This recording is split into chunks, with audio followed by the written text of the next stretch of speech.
Hello, this is Commander Guru with your host Matthew Stoner.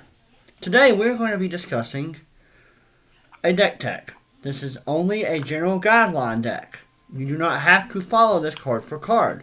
This is just giving you an idea of how to build a Pauper Commander deck for those who have never done it. Today we're going to be taking a look at Garrick Pack Leader, a 4/4 for 1 green and 4 of anything. Whenever a creature with power 3 or greater enters the battlefield under your control, you may draw a card. This deck is based on playing lots and lots of big creatures and drawing into more big creatures and eventually overwhelming your opponent. In this deck, you will need a majority of it as creatures, which is pretty much how green plays.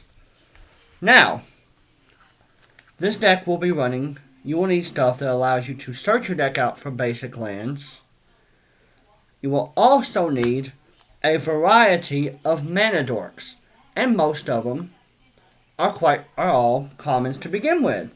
Stuff like Elvish Mystic, Lime War Elves, Ubenwald Captive, Copper Mirror, and the new one from the new Theros block. You will be running Hedron Crawlers, Golden Hind, and any other mana dork that you feel is comfortable to getting you the most value out of the deck. Then you want cards that support what you're doing, like Crows and Drover, that allows all your mana cost of 6 or greater to cost 2 less. Because you're going to be running so many big creatures, you need a way to reduce some of that cost. You're also going to need stuff, in my recommendation, like Ivy Lane Denizen. They'll put 1/1 counters on all your creatures when they come into play. You're also going to now need removal in any deck. In this deck, I chose stuff like Return to Nature, which destroys artifacts and enchantments. Also Naturalize, a go-to staple. And fight cards, like Prey Upon, Savage Punch, Time to Feed. And I also put some green pump spells in the deck. Stuff like Giant Growths, Furious Charge, stuff like that. Stuff that allows your creatures to get bigger when you attack. So you can get more damage in and get the game swung in your favor, so to speak. You're also going to need a few utility cards. Your commander lets you draw cards, but cards like Elvish Visionary, Shaman of the Spring, Generous Stray, and Feral Prowler all let you draw additional cards early on so you can get set up for your larger creatures. Now, on to the actual creatures that allows your commander to trigger. You will need stuff like that as long as its power is 3 or greater, you can generally trigger it off. You want to start off with stuff like, well, creatures this simple. Terrain Elemental. He's a 3/2 for 2 mana. For 2 mana, you just drew a card and had a creature. You can also take stuff like Primal Hump Beast. It's a 3/3 for 4 with hexproof. Abilities allow you to do a lot more in this game than versus just playing some Prize Fighter Construct. It's a 6/2 for 5 with no abilities. But with your commander on board, you get a draw off of it. You can also take creatures like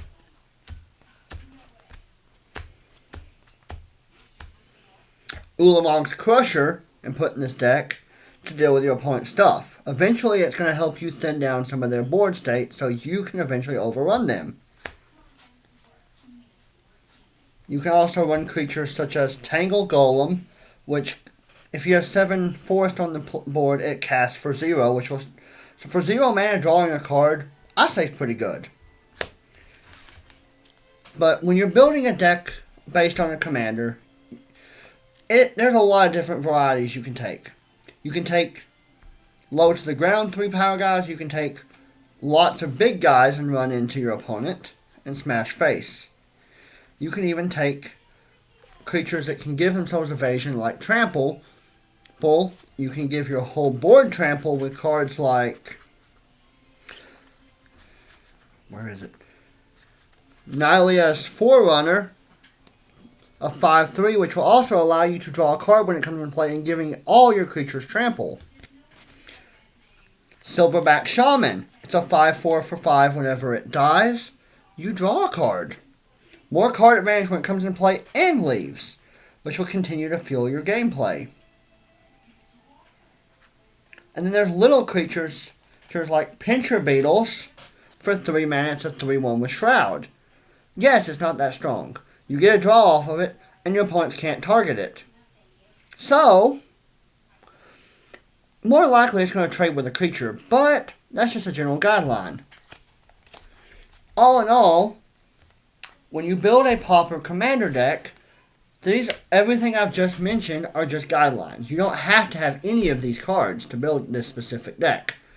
You can take any creatures you have that are big, or at least for 3 power, and build around that specific commander. You can change up your mana base. I run personally only 33 lands in this whole deck.